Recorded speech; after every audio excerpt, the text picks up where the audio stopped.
Plus वाला use ना, अब प्लस अदर यदि आ जाए तो ठीक, ना आए तो कोई बात नहीं। बात की हम लोग को रूल पता है कि एक्टिव का यदि कोई है ना सब्जेक्ट तो उसको ऑब्जेक्ट बनाते हैं, लेकिन स्टार्ट ऑब्जेक्ट से करते हैं, जानते हो। एक बार मैं सबको रिकॉल करा दूं कि एक्टिव के ऑब्जेक्ट को पैसिव का सब्जेक्ट बना देते हैं। उसके बाद बारी आती है हेल्पिंग वर्ब की, तो टेंस के नियम के अनुसार हेल्पिंग वर्ब लगाते हैं। यदि हैज हैव है तो बीन लगाते हैं, है ना, उसके साथ ऐड करके। इसमें क्रिया का थर्ड फॉर्म लगाना है, इसमें आसान है, क्रिया का थर्ड फॉर्म ढूंढना नहीं है, इसी में दिया हुआ है। उसके पास यदि ऑब्जेक्ट है, दो ऑब्जेक्ट है तो एक ऑब्जेक्ट को तो सब्जेक्ट बना दिए, दूसरा ऑब्जेक्ट V3 के बाद लगा देंगे और उसके बाद बाई प्लस ऑब्जेक्ट लगा देंगे, यानी कि जो सब्जेक्ट है उसको ऑब्जेक्ट बना देंगे। क्लियर है। अब हम लोग को देखना है present perfect tense. Present perfect tense का पहचान क्या होता है कि जिन हिंदी क्रियाओं के अंत में चुका है, चुकी है, चुके हैं, या है, ई है, ए है, यदि इतने शब्द आते हैं तो प्रेजेंट परफेक्ट टेंस में होते हैं। क्लियर है। लेकिन याद रखना, यदि चुका, चुकी, चुके आए तो फिर इंडेफिनिट में चला जाएगा पास्ट के, या ई ए आए तो फिर इंडेफिनिट में चला जाएगा। तो है होना जरूरी है नहीं होगा तो फिर प्रेजेंट परफेक्ट टेंस नहीं होगा। समझ रहे हैं, सब में थोड़ा सा कॉमन है। इसके बाद यदि इसको एक्टिव से पैसिव बनाने की बात की जाए, क्योंकि हम लोग टेंस में बस पहचान देखते हैं, लेकिन एक बात और है, एक्टिव पैसिव में हिंदी तो आता नहीं है, हम लोग को इंग्लिश से ही इंग्लिश में करना होता है। तो ज़्यादा फोकस हम लोग का इंग्लिश से इंग्लिश पे होना चाहिए, न कि इसके पहचान पे। पहचान तो हम लोग टेंस में पढ़ चुके हैं। ठीक, देखो, I have done this work है, तो सबसे पहले इसका ऑब्जेक्ट है ना, ये है, तो ऑब्जेक्ट दिस वर्क को पैसिव का सब्जेक्ट बना देते हैं। क्या करेंगे, दिस वर्क। इसके बाद दूसरा रूल है कि टेंस के अनुसार परिवर्तन करते हैं। तो दिस वर्क तो सिंगुलर है ना, दिस वर्क मतलब दिस आ गया तो सिंगुलर आ गया, तो दिस वर्क हैज, क्योंकि इसमें हैज का प्रयोग करते हैं। इसके बाद हैज आ गया तो बीन का प्रयोग करते हैं, हैज बीन।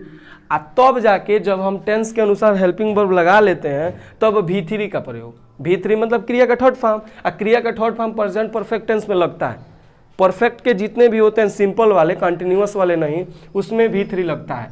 तो this work has been done, उसके बाद सब्जेक्ट। यदि एक और ऑब्जेक्ट होता तो यहाँ लगाते, मैं रूल में भी ऑब्जेक्ट वाला नहीं लिखा हूँ, क्योंकि मैं उसके लिए ना एक अलग सा, जब पूरा टेंस खत्म हो जाएगा तो फिर कुछ जिरंट्स वाले आते हैं, कुछ फ्रेज वाले आते हैं, ऐसे करके जो पैसिव आते हैं ना, जो अलग अलग होते हैं, किसी किसी में सब्जेक्ट को गायब कर देते हैं। जैसे द पीपुल आ जाए, द पुलिस आ जाए, और डिपेंड करता है ना कि ये सेंटेंस का सिचुएशन क्या है।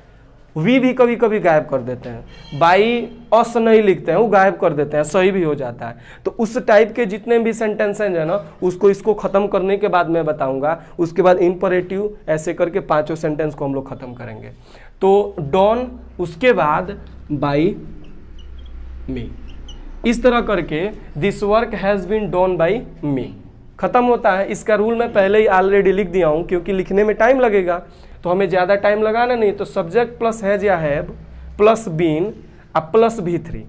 आप चाहें तो बीन V3 भी कर सकते हैं, कोई दिक्कत नहीं है, क्योंकि कभी भी ना बीन और V3 एक ही साथ रहेगा। पहले बीन आएगा तो V3 आएगा, किसी भी सेंटेंस में हो जाए। ठीक है, अब बाई प्लस ऑब्जेक्ट। उसके बाद निगेटिव सेंटेंस है। निगेटिव सेंटेंस में क्या होता है कि नॉट आता है हेल्पिंग वर्ब के बाद। जैसे you have not call him, है ना, you have not call him, तुमने उसे कॉल नहीं किया है, उसे नहीं बुलाया है। ठीक है, तो इसका पैसिव वॉइस क्या हो जाएगा। इसके पैसिव वॉइस के लिए मुझे इस डंडी को मिटाना पड़ेगा। सबसे पहले ऑब्जेक्ट को सब्जेक्ट बनाएंगे ना, हिम तो ऑब्जेक्टिव रूप में है, जब सब्जेक्ट बनेगा तो क्या हो जाएगा, ही के साथ हैज का प्रयोग करते हैं, ही हैज, उसके बाद नॉट, अब तब बीन, तब आएगा काल। अब यहाँ पे ना बाय मिस्टेक मैं कार्ड का कार्ड लिखना चाहिए, काल लिख दिया हूँ। तो has he not been called by you, बस हो गया, सिंपल है। उसके बाद इसके यदि रूल की बात करें तो सेम है, बस हैज या हैव के बाद नॉट लगा देना है। मैं बोला ही हूँ जो बीन और भी3 है एक ही के साथ रहेगा, तो सब्जेक्ट प्लस हैज या have plus not plus been अब भी3 प्लस बाई प्लस ऑब्जेक्ट। आप चाहें तो इसके बीच के प्लस को हटा भी सकते हैं, दोनों एक ही साथ रहता है, इसको कोई अलग नहीं कर पाता है। क्लियर है? तो इंट्रोगेटिव सेंटेंस ए, इसमें क्या होता है कि यस नो टाइप के क्वेश्चन होते हैं। यस नो टाइप मतलब कि इसमें हाँ या ना में जवाब दे सकते हो। जैसे हैज ही टेकन टी, क्या उसने चाय ले लिया है? चाय पिया नहीं जाता है, लिया जाता है, तो ले लिया है तो आप कहोगे यस या नो। मान लो तुम्हारे पापा को पूछे, मम्मी पूछी कि पापा को चाय दे दिए, तो कहोगे ना यस या नो। अब वही यदि पूछ ले कि पापा को चाय क्यों दिए हो, तो बन गया ना, यस नो नहीं ना कह पाओगे। तो देखो क्या होगा, तो इसमें पैसिव वॉइस में भी सबसे पहले हैज या हैव का प्रयोग करते हैं। अब यहाँ है हमारा टी, टी तो सिंगुलर में आते हैं, तो क्या करेंगे, लिख देंगे हैज टी और उसके बाद बीन।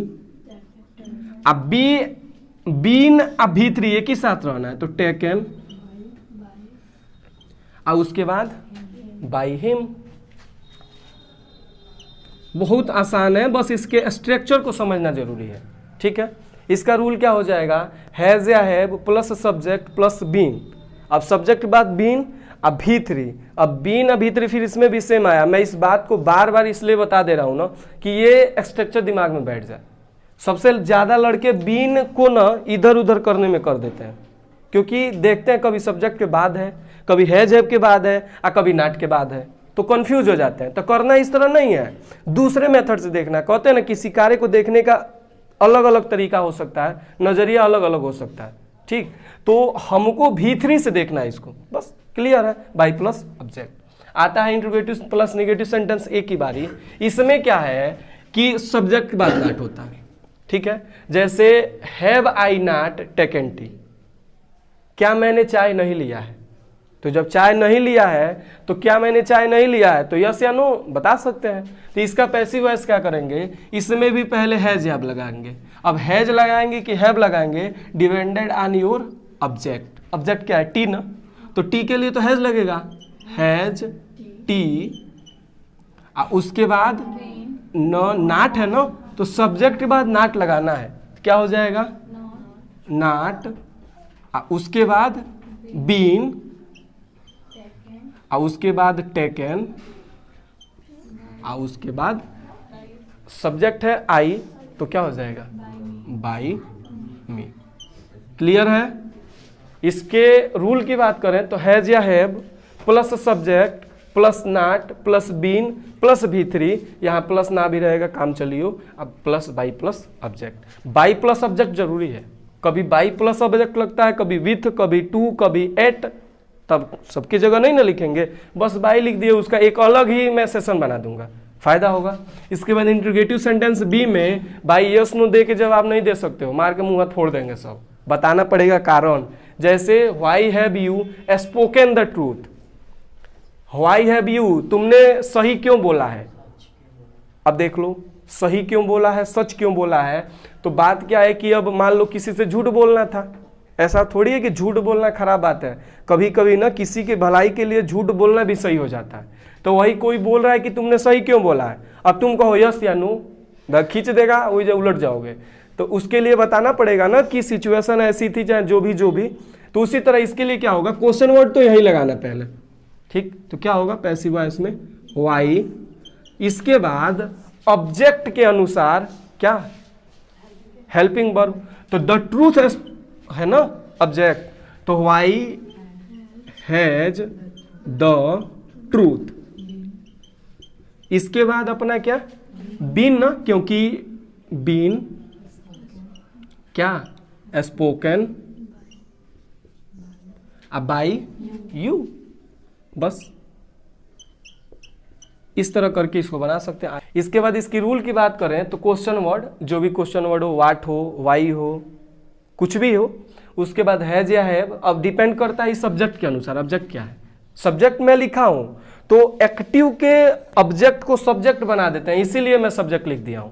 अब ऑब्जेक्ट नहीं ना लिखोगे, अब प्लस बीन, अब भी3 प्लस बाई प्लस ऑब्जेक्ट। इसके बाद एक और आता है WHO वाले, मतलब हु वाले, चाहे हुम वाले। उसको क्या करते हैं, तो who has painted the picture.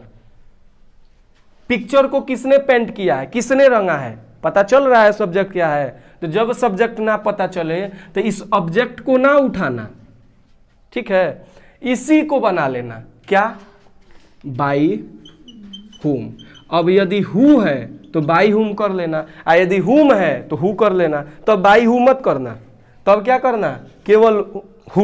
और यदि हु है तो बाई हुम, उसके बाद डिपेंड करता है इस पे, पिक्चर है ना, तो क्या लगेगा, हैज द पिक्चर। उसके बाद हमारा लगना है द पिक्चर के बाद बीन, तो क्या करेंगे, बीन। अब देख लो ये सब्जेक्ट के तरह यूज हो रहा है, जैसे क्वेश्चन वर्ड ये हो गया मान लो, फिर हेल्पिंग वर्ब, फिर सब्जेक्ट, यहाँ दिख रहा है ना, लेकिन ये थोड़ा दूसरे तरह से बन रहा है क्योंकि ये अलग कैटेगरी वाला है। उसके बाद B3 तो पेंटेड, इसमें तो कुछ करना ही नहीं है, B3 है ही, क्लियर है ना। ये सबसे ज्यादा पूछे जाते हैं यदि कॉम्पिटिटिव एग्जाम हो, अच्छा, मतलब किसी को ऐसे चलते फिरते में पूछना हो ना, तो चलते फिरते में यही पूछते हैं लोग, ये कोई नहीं जाएगा पूछने, उनको पता है इसको आता है, इसी में दिक्कत होता है सबको। जैसे प्रेजेंट इंडेफिनिट टेंस में मैं जब बता रहा था, मैक्सिमम लोगों का जवाब ना गलत ही आया था हु वाले में, हु कॉल्स यू, तुम्हें कौन बुलाता है, मैक्सिमम लोगों का जवाब गलत आया था, इसलिए मैं इसको अब ले लिया हूं, ठीक। इसके बाद बाई हुम प्लस हैज या हैव। अब जो हमारा ऑब्जेक्ट है उसे तो हम लोग सब्जेक्ट बनाए थे, तो यहाँ ऑब्जेक्ट लिखने का कोई खास मतलब नहीं है, सब्जेक्ट लिख देते हैं, ठीक है। अब प्लस बीन प्लस V3। यदि ऑब्जेक्ट कुछ बाद में आता है तो यहाँ अदर करके जोड़ सकते हैं, बस इतना के लिए। तो इंट्रीगेटिव प्लस निगेटिव सेंटेंस बी, इसमें क्या है कि क्वेश्चन वर्ड रहेगा, यस नो टाइप के नहीं, क्वेश्चन वर्ड टाइप के हैं, और इसमें नॉट रहेगा। जैसे why has he not called you, कुछ जवाब होगा ना, क्यों नहीं बुलाता भाई, हम झगड़ैला हैं, चाहे उसका पैसा खा जाते हैं, चाहे उसको नहीं बैठाते हैं, तो कुछ रीजन होगा ना, तो इसी को रीजन देना पड़ेगा। इसके लिए क्या करेंगे, पहले क्वेश्चन वर्ड व्हाई, उसके बाद यू, ऑब्जेक्ट है ना, तो इसके अनुसार हैज या हैव, तो हैव, उसके बाद यू, तब क्या आएगा, नॉट है ना, तो नॉट, और उसके बाद बीन कॉल्ड बाई हिम ना, हीज को हिम बना देंगे, बस यही है। इसके रूल की बात करें तो क्वेश्चन वर्ड प्लस हैज या have plus subject plus not been V3 by object. Present